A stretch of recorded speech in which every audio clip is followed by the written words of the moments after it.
Hey guys, welcome back to my channel. I'm Rachel and I am going to show you how I made the Pioneer Woman's Rigatoni and meatballs, but I kind of made it, I guess I just took inspiration from it because hers uses pork and beef and we did Italian turkey sausage and ground turkey.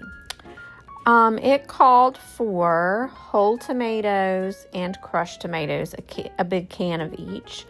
And I got the San Marzano, I think that's how you say that, whole tomatoes. And for some reason, I ordered on accident the Hunt's and the other, like, name brand, I forget what it is. But, oh, these smell so good. So I know I only needed really 2 cans of it, or 1 can of the whole tomatoes, but I had to, so I thought, let's just put them both in here, and so I did. And these were peeled. They're supposed to be peeled, and then the crushed tomatoes are just a regular crushed tomato. But the tomatoes had skins on them, so I went through and kind of picked them out. So this will be the base for the spaghetti sauce, and so it is those cans of tomatoes, and then I did about probably a tablespoon of Italian seasoning and about a tablespoon of crushed garlic.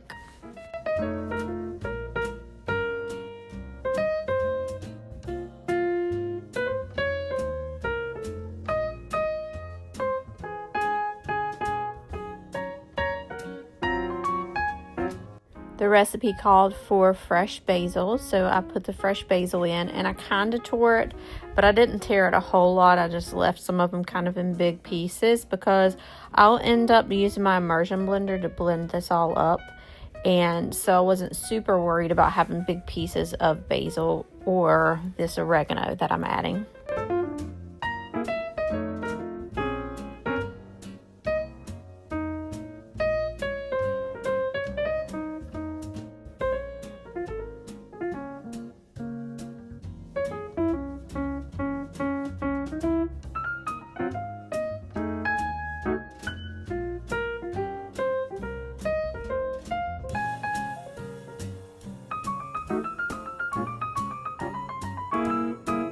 As I stirred this together, I realized that there was a bunch of tomato peels in here, and so I got them out because, ugh.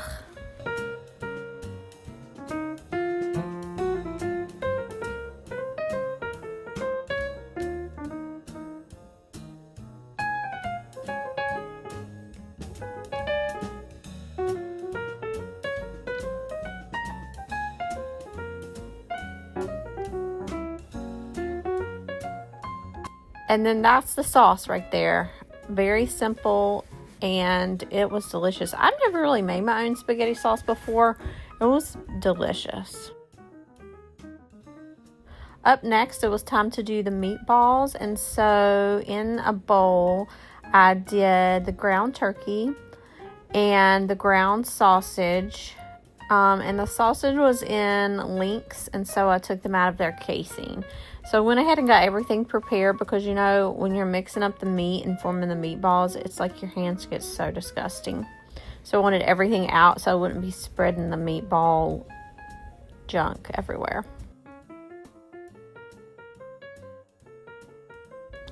Into the meatballs, I'm going to be putting Italian seasoning,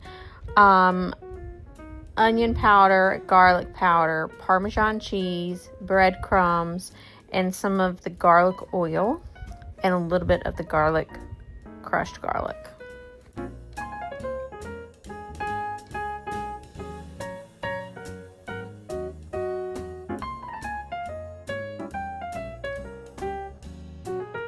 My family doesn't eat pork, so anytime there's a recipe that's Italian and that calls for pork, I try to get ground turkey and then also ground Italian sausage. That's turkey sausage, but it usually comes in casings, and you just cut a little slit down the middle of each link and remove the casing.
I also added an egg to this. I don't think it's in the video.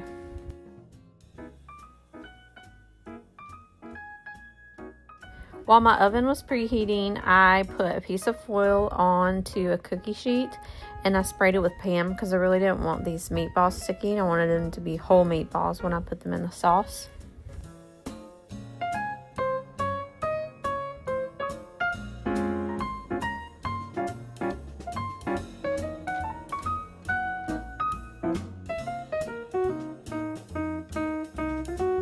Here's where I added the egg.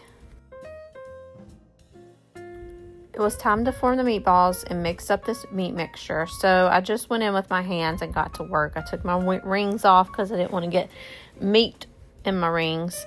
And just kind of use my hand to make sure everything's well incorporated. You don't want to over mix it because they say the meat will get tough. I don't know. I don't know if I've ever been like, wow, when I bit into a meatball, they've really over mixed this meat. But you just do the least amount of mixing you can, but you don't want like to bite into it and have a big chunk of breadcrumbs or a chunk of garlic or a chunk of seasoning or like a gooey egg in there. Once it's mixed, you decide how big you want your meatballs. I did these kind of the size of my hand, so they were probably about 1/4 of a cup. I can't stand it after I mix the meat to have all that meat on my hands. And so after I did this one, I just feel like it sticks to itself. So after I did this one, I went and got my hands rinsed off and left water on my hands so that they would get off of my hand a little bit better and it would be easier to form the meatball.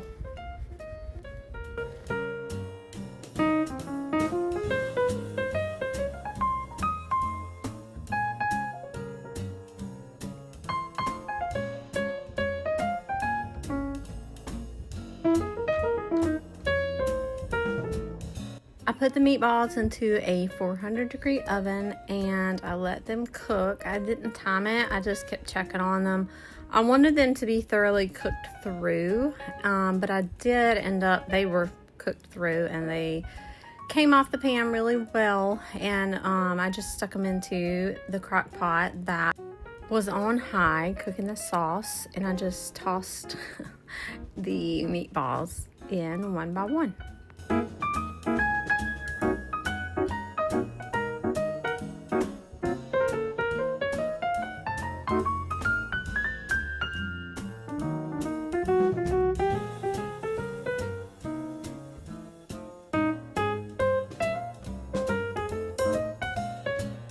This meatball did a cannonball, so I had to wipe that up after I got finished.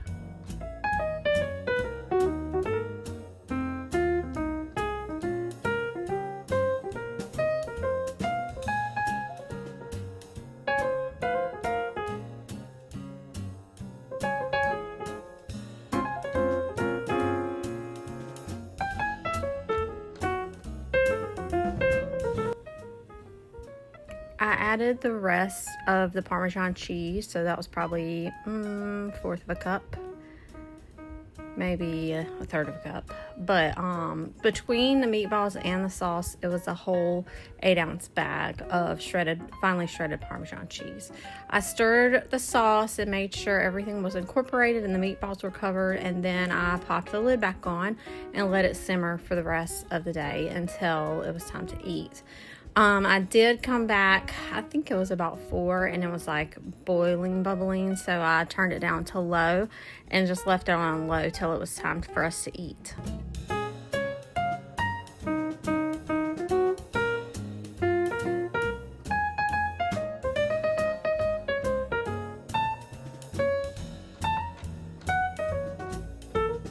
When the sauce was finished and it was about 20 minutes till time to eat, it was time to boil the noodles. And before I did that, I took all the meatballs out and used my immersion blender or stick blender, and I pulsed the sauce to where it was all smooth like a real spaghetti sauce, and there wasn't big clumps of basil or big clumps of garlic, or most importantly, big clumps of tomatoes.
This made such a beautiful sauce. I'll probably make this sauce again. The kids loved it. My husband loved it. He's actually eating it right now for lunch today.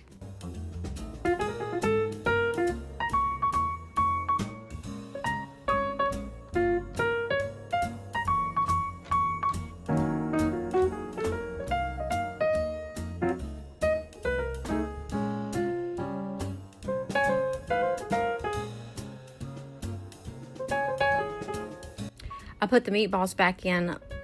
This time I just poured them in, and it made less of a mess, but it still made a little bit of mess. I just wanted to make sure I got all that lovely sauce off the plate. I stirred them in one more time and put the lid back on, and I had the crock pot turned off at this point so that it could cool off a little bit because it was just blazing hot, and got the noodles started.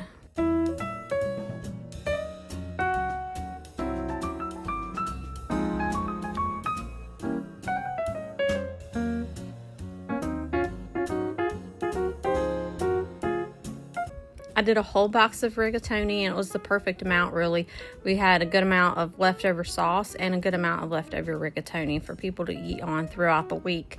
I added some avocado oil to my pot of hot water and a little bit of salt, and then just dump the noodles in. I don't wait for it to start boiling. I just put it in there and forget about it until it's time for them to be drained.